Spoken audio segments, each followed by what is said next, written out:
కాకినాడ జిల్లా Tuni municipal vice chairman ఎన్నికపై ఉత్కంఠ నెలకొంది. ఇప్పటికే 2 సార్లు ఎన్నికలు వాయిదా పడ్డాయి. అయితే ఈసారి కోరం లేకపోయినా నిబంధన ప్రకారం ఎన్నికలు నిర్వహించడానికి అధికారులు ఏర్పాట్లు చేస్తున్నారు.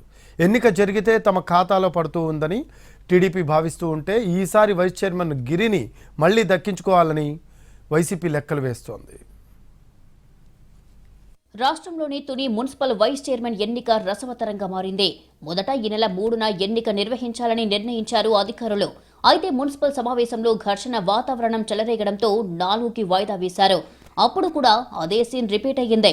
హైకోర్టు ఆదేశాల మేరకు ఈ నెల 17న ఎన్నిక పెట్టాలని నిర్ణయించుకున్నారు.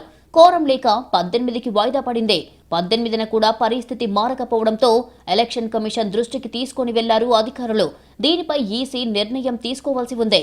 టెక్నికల్ గా కోరం లేక 2 సార్లు మాత్రమే ఎన్నికను వాయిదా వేయవచ్చు. మూడోసారి దానికి అవకాశం ఉండదని అధికారులు క్లారిటీ ఇస్తున్నారు. ఈసారి నిర్వహించే సమావేశానికి ఎంతమంది వచ్చినప్పటికీ ఎన్నిక జరిగే అవకాశం ఉంటుంది. తునిలో 30 స్థానాల్లో 28లో గెలిచి మున్సిపల్ పీఠాన్ని వైసీపీ కైవసం చేసుకుంది. ముందస్తు అగ్రిమెంట్లో భాగంగా తుని మున్సిపల్ వైస్ చైర్మన్ 2.5 ఏళ్ల తర్వాత రాజీనామా చేశారు.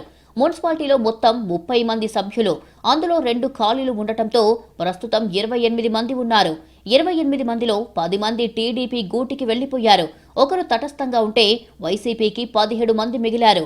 వైస్ చైర్మన్ ఎన్నికలో పట్టు నిలుపుకోవాలంటే మ్యాజిక్ ఫిగర్ 15 అవుతుంది. ఎమ్మెల్యే దివ్యకు ఎక్స్ అఫీషియో ఓటు ఉంది. అంటే 14 మంది కౌన్సిలర్లు టీడీపీకి అవసరమవుతారు. ప్రస్తుతం తెలుగుదేశం పార్టీకి 10 మంది మద్దతుంది. తటస్థంగా ఉన్నవారు కూడా మద్దతిచ్చినా ఎమ్మెల్యే ఓటుతో కలిపి 12కు చేరుతాయి. అంటే మరో 3 కౌన్సిలర్లు టీడీపీకి అవసరమవుతారు. ఎలాగైనా పాగా వేయాలని యనమల రామకృష్ణుడు తీవ్ర ప్రయత్నాలు చేస్తున్నారు. వస్తే అందరూ కలిసి పనిచేయవచ్చు, లేకపోతే మూడోసారి ఎవరు రాకపోయినా ఎన్నిక ఆగదు అని క్లారిటీ ఇస్తున్నారు. ప్రభుత్వంలో భాగస్వామ్యమైతే మీకే మంచిదని స్పష్టం చేస్తున్నారు. మరోవైపు వైసీపీ తరపున మాజీ మంత్రి దాడిశెట్టి రాజా మున్సిపాలిటీలో పట్టు నిలుపుకోవాలని గట్టిగానే గ్రౌండ్ వర్క్ చేస్తున్నారు. తన వర్గం 17 మందిలో ఒక్కరు కూడా చేజారిపోకుండా ఉండటానికి విశ్వ ప్రయత్నాలు చేస్తున్నారు. ఈసారి మున్సిపల్ వైస్ చైర్మన్ ఎన్నికకు అందరూ హాజరయ్యేలా చూస్తారని క్లారిటీ ఇస్తున్నారు.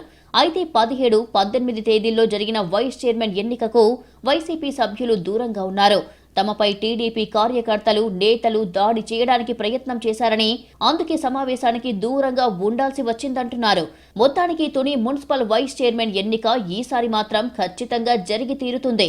కోరం లేకపోయినా తమకు నష్టం లేదని, తమ వాళ్లతోనే ఎన్నిక ముగుస్తుందని టీడీపీ భావిస్తుంది. ఈసారి ఎలాగైనా వైస్ చైర్మన్ ఎన్నికకు హాజరై తమ స్థానాన్ని నిలుపుకోవాలని వైసీపీ లెక్కలు వేస్తుంది. మరి ఎన్నిక సమయానికి పరిణామాలు ఎలాంటి మలుపులు తీసుకుంటాయో వేచి చూడాలి.